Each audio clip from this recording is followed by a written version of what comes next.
Oke, thank you tim PW, Kak Daniel. Senang berjumpa lagi.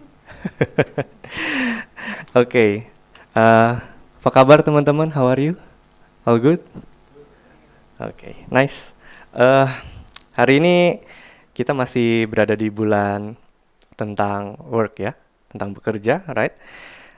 Em, Biasanya kalau aku dapat waktu untuk pelayanan di sini, biasanya yang aku suka lakukan itu adalah selalu ngeliatin podcast dari minggu satu ke minggu ya, dimana nantinya aku akan berkhotbah supaya nggak terlalu tumpang tindih, takut apa yang aku bahas ternyata oh minggu lalu udah bahas, tapi pas aku cari oh, mana nih cuma ada minggu satu sama minggu dua. Jadi kalau misalnya I did try my best untuk mempersiapkan, jadi kalau ada yang redundant ya minta maaf duluan, tapi semoga tetap bisa bermanfaat buat teman-teman. Oke. Em, Tadi lagu yang memberkati banget. eh aku suka banget lirik di mana di waktu lagu ini dibilang biarlah kehendakmu saja yang jadi di dalam hidupku, karena nggak semua orang memahami mindset ini, right? Semua selalu tentang oh rasanya kekristenan itu all about me, semua tentang apa yang saya seharusnya bisa dapatkan kalau saya ikut Tuhan, right? Tapi eh di songs kayak membuat kita sadar, right? Sober us up untuk bisa melihat mindset yang lebih sehat, mindset yang lebih clear. Dan aku rasa ini sangat berkaitan juga tentang apa yang akan kita bahas. Hari ini kita bahas tentang bekerja, right? Aku mau sedikit cerita dulu. Minggu kemarin, belum lama, aku sempat ikut training di daerah Sentul, dan biasalah kalau namanya juga daerah Sentul ya biasa habis training malam-malam kita kuliner dulu bentar gitu, makan malam bentar sama beberapa teman-teman. Terus waktu kita lagi makan-makan kita lagi cerita-cerita lah. Ini sama teman-teman yang leaders juga di beberapa gereja, youth gereja. Dan ada satu teman yang dari gereja ya GBI lain, dia cerita. Kebetulan banget karena ini hari ini tentang bekerja, dia juga ceritanya tentang ada anak youth dia kayak semacam youth pastor gitu, ada anak youth dia yang cerita sama dia tentang pekerjaannya. Jadi dia itu kayak kakak pembina lah di youth gerejanya, dan suatu hari anak youth gerejanya itu cerita sama dia datang, katanya gini, "Kok, aduh gue bingung dah sama atasan gue," katanya. Sama dia itu bagian, aduh rada lupa, tapi ada atasannya lah. Terus ditanya kenapa, dia cerita lagi, masa ya atasan gua itu leader cell group di sebuah gereja gitu, gereja PIP gitu ya, kita nggak sebut nama gerejanya. Terus dia ya kalau kantor kita lagi ngadain PD, persekutuan doa, dia itu salah satu pengurus yang benar-benar ngurusin PD-nya. Right? Dia sering jadi WL, kadang-kadang juga dia dapat kesempatan untuk khotbah. Tapi kok itu orang kalau lagi urusan kerjaan hidupnya beda total. Gue sering banget dianjing-anjingin katanya. Gue salah dikit langsung ditai-taiin, bahasa kasarnya gitu ya.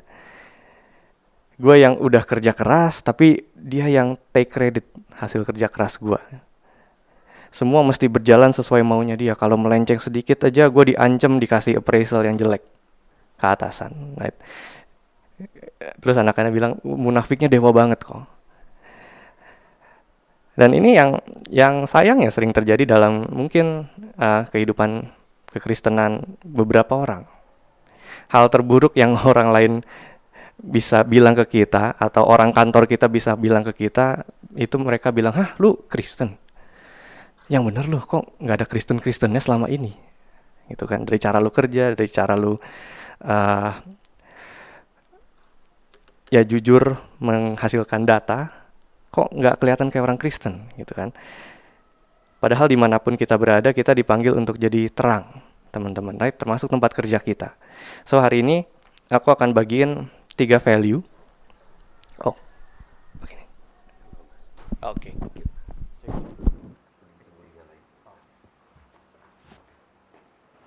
Kita tes. Oke. Lebih enak. Oke, thank you. Oke, jadi hari ini aku akan bagiin 3 value tentang bekerja yang aku harap bisa membantu kita jadi orang Kristen yang bisa berkarya dan bisa bekerja dengan lebih baik dimanapun kita dipercayakan. Oke? Yang pertama, teman-teman, sebenarnya kalau nggak salah bulan Maret lalu, belum nyalain. Bulan Maret lalu aku juga sempat pelayanan di sini dan aku sempat bagiin tentang hal ini. Jadi ini akan sedikit mengulang tapi it's good untuk di recall lagi. Ini worth it untuk kita angkat lagi. Poin pertama adalah aku mau buat yang belum pernah datang, belum pernah mendengar, aku mau memperkenalkan istilah laborare es orare. Mungkin ada yang pernah dengar di sini ora et labora, right? Berdoa dan bekerja.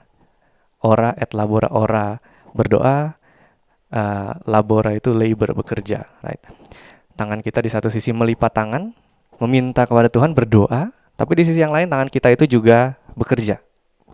Nah, tapi nggak berhenti di situ, teman-teman. Ada pemahaman yang sama bagusnya, yaitu ini, laborare es orare. Bekerja adalah doa. Kita nggak cuma berusaha untuk berdoa dan bekerja, seakan berdoa dan bekerja ini dua aktivitas yang berbeda, teman-teman. Tapi kita punya mindset kalau keduanya ini adalah sebuah satu kesatuan. Bekerja adalah doa yang kita panjatkan kepada Tuhan. Berdoa adalah ibadah kita.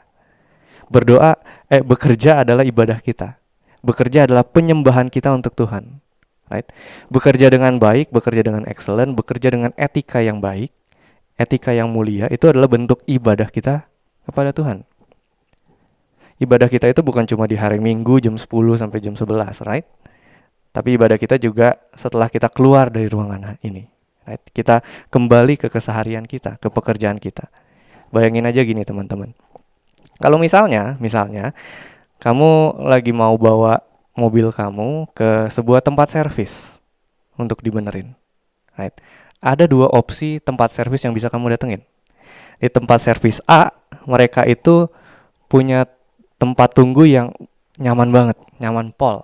Gitu ya. Ada AC-nya, ada TV-nya, bisa sambil nonton Netflix, sambil nunggu mobilnya di servis gitu kan. Disediain kopi gratis, disediain makan siang gratis, alat-alatnya canggih, pokoknya nyaman banget lah di sini. Sedangkan ada tempat servis B, tempat servis yang kedua. Tempat tunggunya itu rada panas, right? Nggak ada AC-nya, cuma ada kipas doang. Alat-alatnya rada kuno, mungkin servisnya cuma pakai obeng gitu ya.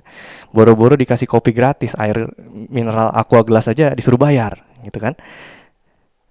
Kalau kamu disuruh pilih, kamu lebih pilih tempat servis A atau tempat servis B?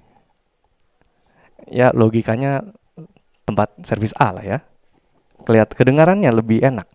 Tapi sebenarnya ini trick question, teman-teman. Kalau aku sih lebih pilih tempat servis yang kalau mobilnya habis diservis bisa jalan lagi, right? Bisa jadi bener lagi.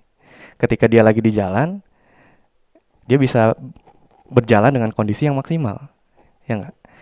Mau sebagus apapun juga tempat tunggunya, percuma kalau habis diservis mobilnya nggak jalan.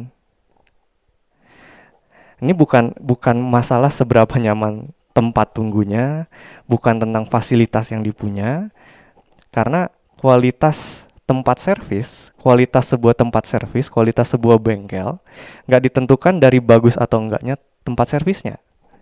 Tapi ketika mobilnya kita itu udah keluar ke jalanan, right? Kualitasnya nggak ditentuin dari tempat servisnya, tapi ditentuin dari ketika mobilnya udah keluar di jalanan. Berfungsi dengan baik nggak nih mobil? Atau baru bentar udah ngerongrong, baru 1-2 minggu udah rusak lagi? Atau mobilnya bisa bertahan 1 tahun, 5 tahun ke depan. Nah, begitu juga dengan kehidupan kita, teman-teman. Seberapa berkualitasnya ibadahmu, itu nggak ditentukan dari apa yang kamu lakukan di sini. Tapi ketika kamu berada di luar sana, teman-teman, ketika kamu keluar dari pintu ini, dan keluar menghadapi keseharian kamu. Kualitas ibadah NLC nggak ditentuin dari, PW yang keren, walaupun sekalipun keren ya, shout out. Stage-nya megah, lighting yang megah, nggak ditentuin dari kamu nangis nggak pas PW gitu kan, atau waktu KKR rebah gitu kan misalnya.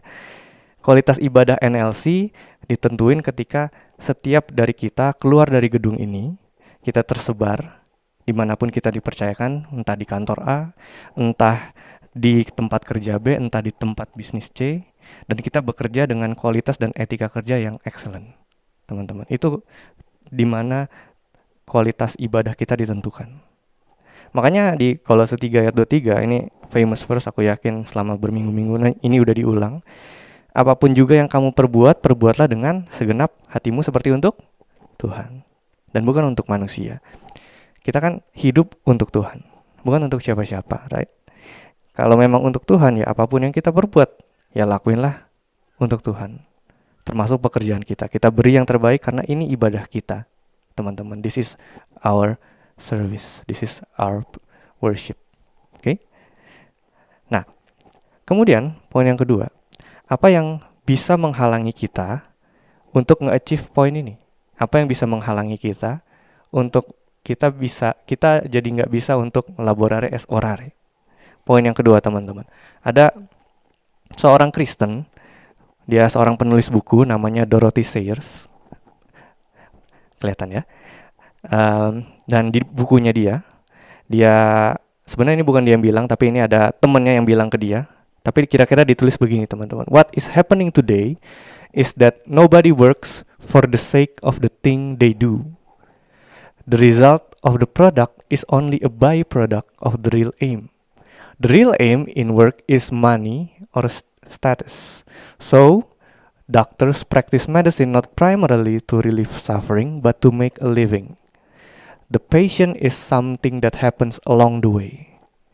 Lawyers accept briefs not because of their not of their passion for justice, but because this is the profession that enables them to live. Kira-kira begini, teman-teman. Hari-hari ini katanya makin dikit orang yang bekerja for the sake of kerjaannya itu sendiri.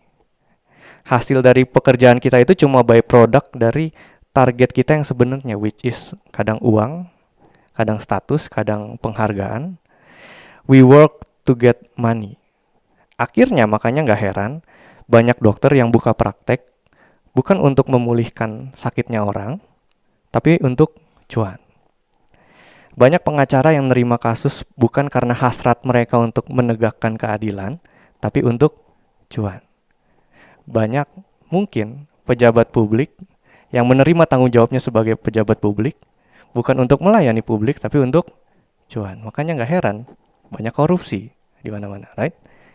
Mereka nggak lagi melakukan works for the sake of the thing they do, tapi ada motif lain, yaitu untuk menambah kekayaan, right? Dan ini miris, teman-teman, karena kerja semata-mata dipandang sebagai alat untuk dapetin duit tok. Cuma untuk bekerja itu dianggap cuma untuk dapetin duit aja. Nah, ketika kita punya pandangan yang kayak gini, ini akan menghalangi kita untuk melihat kalau bekerja itu adalah ibadah, teman-teman. Ujung-ujungnya bekerja bukan ibadah, bekerja adalah uang. Padahal, Tuhan punya visi yang indah untuk pekerjaan. Right? Dorothy Sayers juga ngelanjutin, dia bilang begini, ini akhirnya dia ngedefinisiin kerja kayak begini, teman-teman. Work is the gracious expression of creative energy in the service of others. Kerja adalah sebuah ekspresi dari kreativitas kamu yang bertujuan untuk melayani sesama. Right?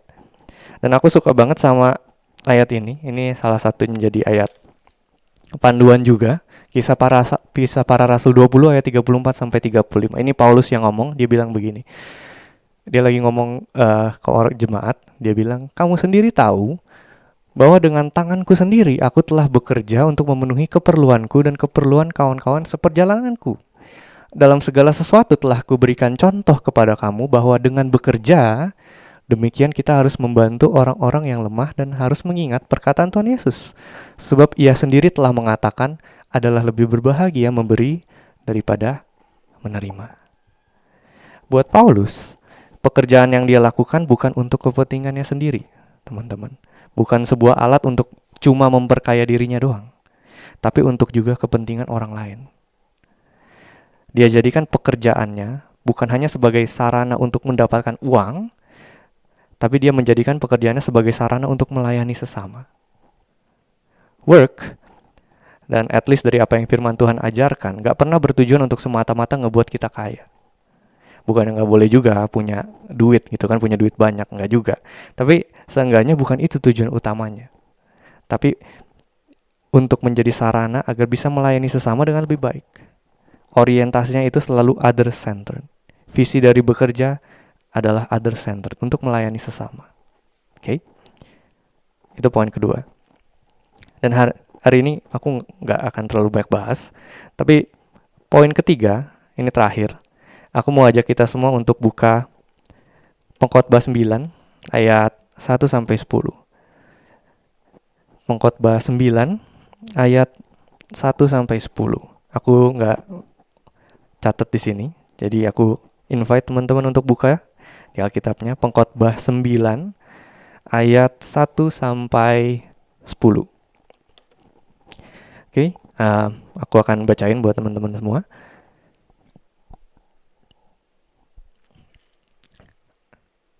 Judul perikopnya itu nasib semua orang sama. Atau nasib semua orang sama yaitu sebenarnya kematian. Kalau aku boleh rangkum sedikit ya. Ayat 1. Sesungguhnya semua ini telah kuperhatikan, semua ini telah kuperiksa, yakni bahwa orang-orang yang benar dan orang-orang yang berhikmat dan perbuatan-perbuatan mereka, baik kasih maupun kebencian, ada di tangan Allah. Manusia gak tahu apapun yang akan dihadapinya. Segala sesuatu sama bagi sekalian. Nasib orang sama, baik orang yang benar maupun orang yang fasik, orang yang baik maupun orang yang jahat, orang yang tahir maupun orang yang najis, orang yang mempersembahkan korban maupun yang tidak mempersembahkan korban. Sebagaimana orang yang baik, begitu pula orang yang berdosa. Sebagaimana orang yang bersumpah, begitu pula orang yang takut untuk bersumpah. Inilah yang celaka dalam segala sesuatu yang terjadi di bawah matahari. Nasib semua orang sama. Hati anak-anak manusia pun penuh dengan kejahatan dan kebebalan ada dalam hati mereka seumur hidup. Dan kemudian mereka menuju alam orang mati. Ini maksudnya nasib semua orang sama. Ujung-ujungnya bakal mati. Tetapi siapa yang termasuk orang hidup mempunyai harapan. Karena anjing yang hidup lebih baik daripada singa yang mati. Karena orang-orang yang hidup tahu bahwa mereka akan mati. Tetapi orang yang mati gak tahu apa-apa. Gak ada lagi upah buat mereka. Bahkan kenangan kepada mereka sudah lenyap. Baik kasih mereka maupun kebencian dan kecemburuan mereka sudah lama hilang. Dan untuk selama-lamanya tak ada lagi bagian mereka dalam segala sesuatu yang terjadi di bawah matahari. Ayat 7. Mari, makanlah rotimu dengan sukaria, dan minumlah anggurmu dengan hati yang senang, karena Allah sudah lama berkenan akan perbuatanmu. Biarlah selalu putih pakaianmu dan selalu ada minyak di atas kepala kamu. Nikmatilah hidup dengan istri yang kau kasihi seumur hidupmu yang sia-sia, yang dikaruniakan Tuhan kepadamu di bawah matahari. Karena itulah bagianmu dalam hidup dan dalam usaha yang kau lakukan dengan jeripaya di bawah matahari. Segala sesuatu yang dijumpai tanganmu untuk dikerjakan, kerjakanlah itu sekuat tenaga. Karena di dalam dunia orang mati, kemana nantinya kita semua akan pergi, gak akan ada lagi pekerjaan, pertimbangan, pengetahuan, dan hikmat. Nah teman-teman, di ayat 1-4 kita bisa ngelihat nada-nada yang kedengarannya pesimis gitu ya dari si pengkhotbah ini. Biasanya kan kalau Amsal mungkin nadanya lebih cheerful, lebih kayak lebih ceria gitu ya. Tapi kalau pengkhotbah selalu kayak anak emo gitu ya, kayak remaja emo yang baru lagi puber gitu kan. Katanya pesimis banget. Dia bilang semua ada di tangan Allah. Manusia gak bisa tahu apa yang bakal dia hadapin. Right? Dan nasib semua orang sama. Mau dia baik atau jahat, mau dia orang yang tahir atau najis, mau dia benar atau fasik, mau dia mempersembahkan korban atau enggak. Kalau mungkin kita pakai bahasa zaman sekarang gitu ya, mau dia Kristen atau bukan, mau dia rajin beribadah atau enggak, mau dia pelayanan atau enggak, semua orang menuju alam orang mati. Right? Itu realitanya, itu kenyataannya. Oke. Terus apa kalau gitu hubungannya dengan bekerja? Nah, uniknya si pengkhotbah ini walaupun dia bilang sepanjang kita pengkhotbah ini dia selalu bilang everything is meaningless. Semua sia-sia, semua seperti usaha menjaring angin, right? Selalu pesimis. Walaupun dia selalu ngomong gitu, bahkan di ayat yang kita baca pun dia juga ngomong gitu, semua sia-sia, semua akan berujung mati. Dia nggak simpulin dengan oh ya udah, kita nggak usah serius-serius amat sama hidup. Ujungnya juga bakal mati, gitu kan? Ngapain kerja keras, ngapain berkarya, toh semua ini fana. Dia nggak simpulin dengan kayak gitu, teman-teman. Ada yang pernah dengar istilah quiet quitting? Ada yang pernah dengar? Nggak ada yang pernah dengar? Ini kayak terminologi, kayak mungkin nggak terlalu baru sih sebenarnya. Ini istilah untuk seorang karyawan yang bekerja dengan usaha yang seminimal mungkin, the bare minimum, dari apa yang dituntut sama pekerjaannya. Right? Nggak usah lah bekerja terlalu keras gitu kan. Nggak usah terlalu berkarya dan terlalu berprestasi. Yang penting kerja gampang aja. Belakangan ini banyak yang mulai pakai istilah ini, quiet quitting. Sebuah usaha yang kita memberikan usaha yang paling minimal dari apa yang sebenarnya dituntut. Nah, kesimpulan yang dia tarik itu nggak gitu, teman-teman. Kesimpulan yang pengkhotbah ini tarik nggak gitu. Kalau teman-teman lihat di ayat 10, malah justru kebalikannya, right? Malah benar-benar kebalikannya dari apa yang kita ekspektasi sebenarnya. Dia simpulin gini, di dalam dunia orang mati, nggak ada lagi pekerjaan, nggak ada lagi pertimbangan, pengetahuan, dan hikmat. Makanya, karena itu, segala sesuatu yang dijumpai tanganmu untuk dikerjakan, ya kerjakanlah itu sekuat tenaga. Right? Bagi si pengkhotbah, cara terbaik untuk mempersiapkan kematian adalah dengan menjalani hidup sebaik mungkin. Menurut si pengkhotbah, cara terbaik untuk mempersiapkan kematian, right? Dia bahas panjang banget tentang kematian. Cara terbaik untuk mempersiapkan kematian adalah dengan menjalani hidup sebaik mungkin. Menjalani kesempatan yang Tuhan udah kasih sebaik mungkin. Kita bekerja sebaik mungkin. Selagi kamu masih punya kesempatan untuk bekerja, untuk berkarya, untuk menjadi berkat melalui pekerjaan tangan kamu, right? Kerjakanlah itu sekuat tenaga, kalau kata si pengkhotbah ini. Selagi kamu masih punya kesempatan untuk hidup di dunia ini, ya lakukanlah semua tanggung jawabmu dengan setia, dengan baik. Ini yang firman Tuhan ajarkan ke kita, teman-teman. Sekalipun yes, kita semua akan mati ujungnya, tapi pengkhotbah ini dengan dengan penuh hikmat, dia mengatakan ya tetap kerjakanlah apapun yang kamu miliki sekarang dengan sebaik mungkin. Lakukanlah tanggung jawabmu dengan sebaik mungkin. Karena Yesus saja nggak pernah setengah-setengah, right? Dia datang ke dunia, dia jadi manusia sama seperti kita. Dia makan, dia minum, dia bekerja juga jadi tukang kayu. Dia melayani sesamanya, dia mati untuk kita, dia bangkit dari maut untuk kita. Itu nggak pernah setengah-setengah, teman-teman.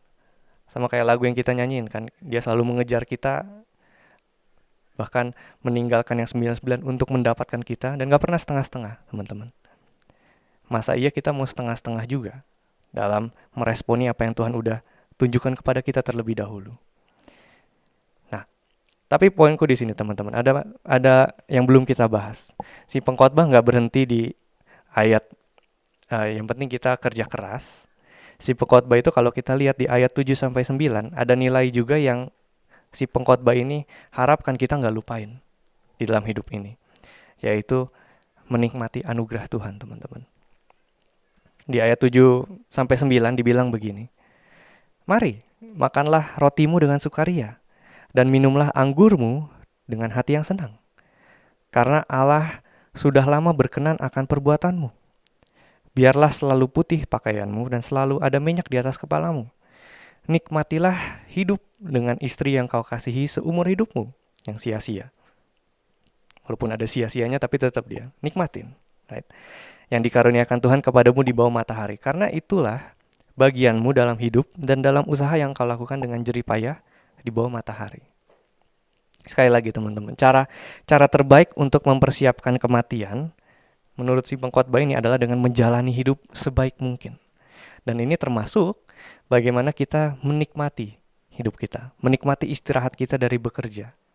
Kalau bahasa kerennya work-life balance gitu ya.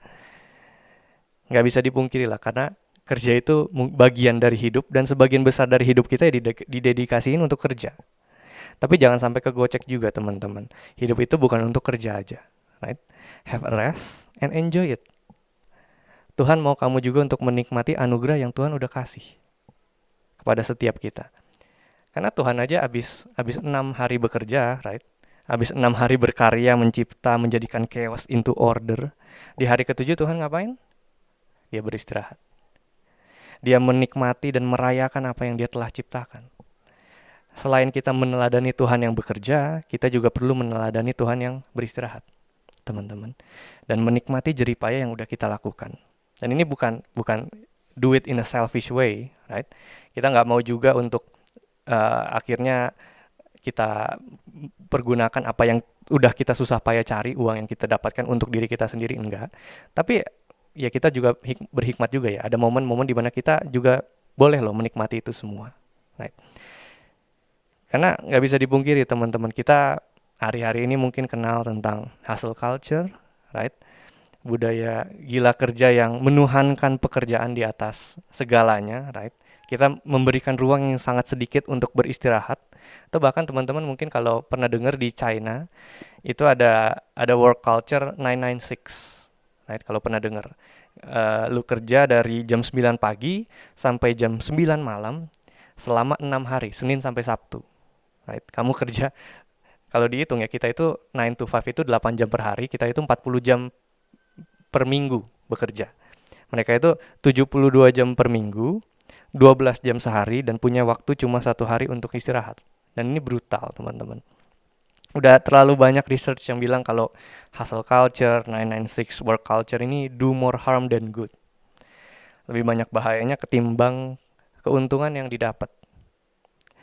Nah, Tuhan panggil kita untuk bekerja keras, iya. 100% teman-teman. Tuhan panggil kita untuk bertanggung jawab dengan apa yang Tuhan udah percayakan. Tapi kerja sampai mengorbankan waktu istirahat, kayaknya nggak begitu juga. Right? Sama seperti Tuhan beristirahat, kita pun juga perlu beristirahat. Amin. Nikmatilah waktu sama keluargamu. Nikmatilah waktu sama temanmu. Ngopi, ngobrol, mungkin main badminton bareng, main Dota bareng, main mole bareng, apapun itulah. Enjoy yourself with friends. Nikmatilah waktumu. Anything yang bisa ngebantu kamu menikmati istirahat kamu. Semua hubungan yang kamu punya, semua resource yang kamu punya itu anugerah Tuhan yang patut kamu hargai dan patut kamu nikmati juga. Pulang dari sini kalau misalnya ada teman-teman yang udah lama nggak ngabisin waktu sama keluarga, right? Bolehlah ajak mereka makan keluar malam ini, right? Ada teman yang mungkin udah lama nggak ditemuin, bolehlah diajak kopi. Kalau misalnya pulang dari gereja mau tidur juga karena badannya capek, ya silakan. Ini kan bagian dari istirahat juga, right? Nikmatilah anugerah-anugerah dan kesempatan yang Tuhan udah kasih, teman-teman. Okay? So, kesimpulannya. What do we learn today? Hari ini kita belajar kalau melalui bekerja, kamu sedang mengasihi Tuhanmu. Right? Karena bekerja adalah ibadah. Melalui pekerjaan kamu sedang mengasihi Tuhanmu. Karena pekerjaanmu adalah ibadahmu kepada Tuhan. Melalui bekerja, kamu juga dapat mengasihi sesamamu. Karena pekerjaan menjadi alat untuk melayani sesama kamu. Kamu dapat melayani mereka melalui berkat yang kamu dapat melalui pekerjaanmu, right? Dan melalui bekerja, kamu juga dapat mengasihi diri sendiri. Dengan menikmati setiap anugerah yang Tuhan udah beri. Love God, love others, love yourself. Oke? Mari kita berdoa teman-teman. Tuhan, kami berterima kasih. Kami memiliki Allah yang seperti Engkau, Allah yang gak pernah setengah-setengah dalam mengerjakan apapun yang Kau kerjakan, dalam mengejar kami, dalam mengasihi kami. Engkau mengasihi kami dengan penuh, dengan utuh. Engkau bekerja dengan sungguh-sungguh untuk mendapatkan kami. Dan kami ingin meneladani apa yang telah Engkau tunjukkan kepada kami di dalam anak-Mu Yesus Kristus. Tuhan, biarlah kami menjadi orang Kristen yang dapat berdampak bagi orang lain di dalam pekerjaan kami. Kami menyadari bahwa hidup kami adalah ibadah yang kami berikan kepada Engkau, termasuk pekerjaan kami. Sehingga kami ingin melakukan apapun yang telah Engkau percayakan kepada kami dengan sungguh-sungguh, dengan penuh, dengan utuh. Dan biarlah kami menyembah Engkau melalui apa yang kami kerjakan dengan tangan kami. Tuhan, kami juga sadar bahwa pekerjaan yang kami lakukan gak cuma untuk menguntungkan diri kami sendiri. Kami sadar ada orang-orang di sekitar kami yang kami ingin kasihi. Biarlah melalui pekerjaan kami dapat melayani sesama kami dengan lebih sungguh. Kami dapat melayani sesama kami dengan lebih baik. Dan yang terakhir, kami sadar berkat yang telah Engkau berikan kepada kami sungguh besar. Kasih karunia-Mu kepada kami sangat besar, Tuhan. Biarlah kami ingin menghargainya, kami ingin bersyukur dengan apa yang telah Engkau beri. Kami ingin menikmatinya dengan penuh, dengan sebuah kesadaran bahwa Engkau yang memberikannya kepada kami, dan kami dapat bersuka cita di dalam Engkau. Terima kasih Tuhan, ini doa kami. Tuhan terus pakai kami, Roh Kudus terus bekerja agar kami dapat menjadi orang-orang Kristen yang maksimal dalam pekerjaan kami, dan melaluinya kami dapat menjadi berkat bagi sesama kami. Terima kasih Tuhan, dalam nama-Mu kami berdoa dan kami mengucap syukur. Amin.